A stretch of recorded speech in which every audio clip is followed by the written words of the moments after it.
ETF index mutual funds నేర్చుకుని stock మార్కెట్లో రాణించాలనుకుంటున్నారా? వెంటనే ఈ నెంబర్కి కాల్ చేయండి. నమస్తే రమ్మగారు. నమస్తే జీ. కార్తీక మాసం ముగింపుకు వచ్చేసామండి. ముగింపు రోజున చేయవలసిన విధి విధానాలు కానీ, ప్రత్యేకంగా పాటించాల్సిన నియమాలు కానీ ఏమన్నా ఉంటాయండి? ఎందుకంటే ఈ నెల రోజులు కూడా మనం తలస్నానం చేయటం, దీపం వెలిగించటం, తర్వాత పౌర్ణమి రోజు ప్రత్యేకమైన పూజా విధానం పాటించటం, ఇవన్నీ అవలంబిస్తాం కదా.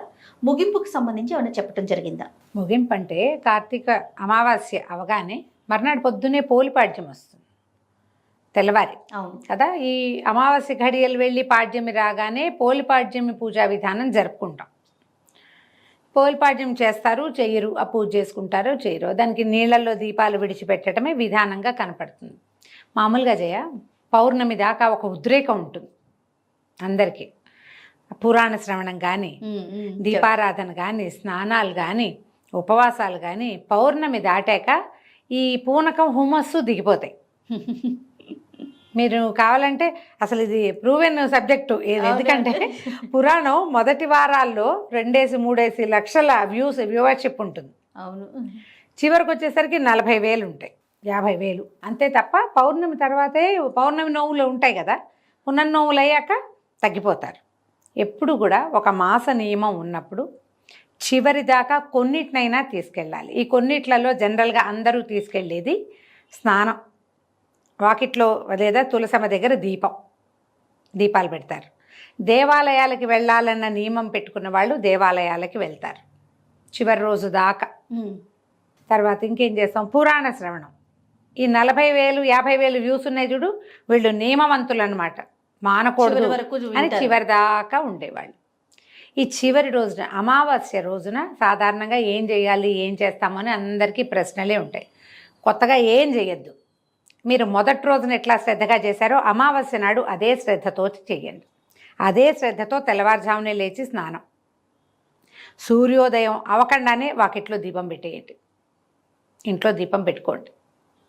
ఆ రోజు ఉపవాసం ఉండి, ఇప్పుడు ఈ నెలలో 15 రోజుల దాకా ఉండి తర్వాత కొంచెం ముందు వెనక అయ్యి 2 సోమవారాలు ఉండి మిగిలిన సోమవారాలు మానేసి చేసిన బాపత జనం కొంతమంది ఉంటారు కదా.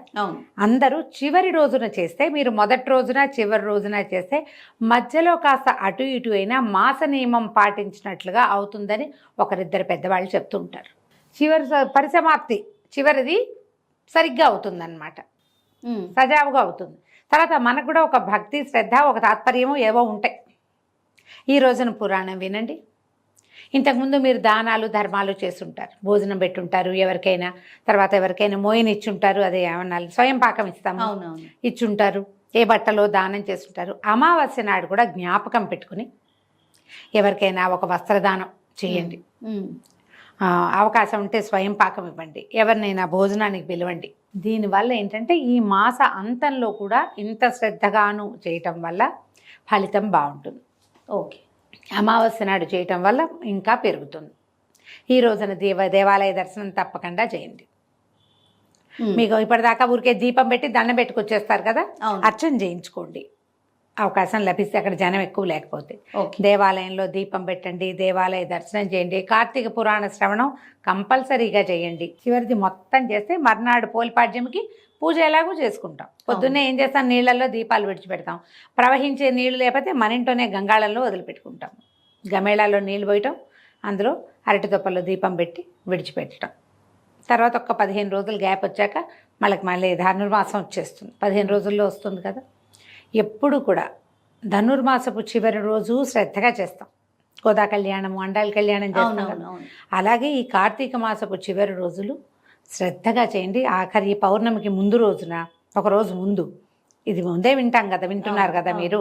ఈ ముందు ఈ ప్రదోషకాల అర్చన ఇవి చేస్తారు. మన మాస శివరాత్రి అర్చన తప్పకుండా చేయించుకోండి. రుద్రాభిషేకం చేయించుకోండి అమావాస్య నాడు కానీ మాస శివరాత్రి కానీ ఒకరోజు ముందు. చివరి రోజుల్లో మీరు ఈ శ్రద్ధ వహిస్తే చివరి 2-3 రోజులు చేయగలిగారా మహత్తరం. ఒట్టిగా ఈ మహాశివరాత్రి నాడు అభిషేకం చేయించుకున్నామండి, అమావాస్య నాడు దేవాలయానికి వెళ్దాం, పురాణం వింటామన్నా కూడా మంచిదే. మానేకుండా పాటించండి. ఒక్కొక్కళ్ళు మొదటి రోజే చేస్తారు, కార్తీక మాసం మొదటి రోజని, మిగిలినవి ఎప్పుడు చేయలే. మీరు చివరి రోజు చేయండి, బాగుంటుంది. ఎంత పాజిటివ్ వైబ్ వస్తుందో ఎవరికి వాళ్ళు దాన్ని అనుభవించగలుగుతారు. శ్రద్ధ.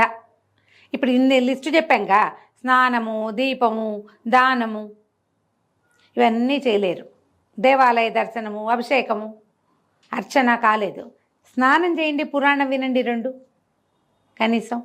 ఉపవాసం చేయగలిగారా? మహత్తరంగా ఉంది. లేదు, ఉపవాసం చేయలేరు. ఎవరికైనా భోజనం పెట్టండి, ఫ్రెండ్స్ని ఎవరినైనా పిలవండి, చక్కగా ఓ 10 రూపాయలు, ఓ 100 రూపాయలు ఎవరికైనా భోజనం చేయటానికి ఇవ్వండి, అది కూడా మంచిదే.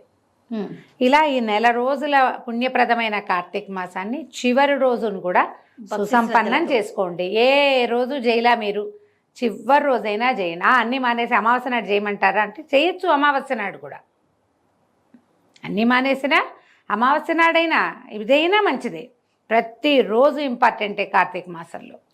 ఆఖరి రోజునైనా 4 బిల్వదళాలు తెసేసి పరమేశ్వరుడి మీద వేసి, ఓ చెంబెట్టి నీళ్ళు పోసి, ఓ దండం పెట్టుకుని, ఓ గుడికి వెళ్ళి ఒక దీపం పెట్టి, ఎవరికైనా కొంచెం దానం చేసి, ఏం చేసినా ఒక్కరోజు కూడా ఫలితాన్ని ఇస్తుందని పురాణం ఎంత స్పష్టంగా చెప్తుందో. ఆఖరి రోజైనా మానకుండా చేసుకోండి. ఏదైనా మంత్రం చెప్తారా రమ్మగారు? ఓం నమ శివాయ అంతే, అసలు పంచాక్షరి, ఏమీ రెండోది లేదు. కార్తీక దామోదర ప్రీత్యర్థం పంచాక్షరి మంత్ర జపం అహం కరిష్యే. అంతే. కార్తీక దామోదరుడి కోసం నమ శివాయ చెప్పుకుంటాం, అయిపోయింది. సింపుల్గా చేసుకోవచ్చమ్మా, దీనికి పెద్ద అదేదో కావాలని లేదు, సులువే ఇది. నువ్వు అవేమిటో కాంప్లికేటెడ్గా చేసుకుంటూ చేసుకో, నీ కాంప్లికేషన్ చిక్కుముళ్ళల్లో నువ్వు పడతావు. అంతే. ఏమీ లేదు, అక్కర్లేదని చెప్తోంది ఆ పురాణం. నువ్వే అంత కష్టపడే రోజునైనా వదలకుండా చెయ్యండి, అంతే. సంతోషం రమ్మగారు, నమస్తే. నమస్తే జయ.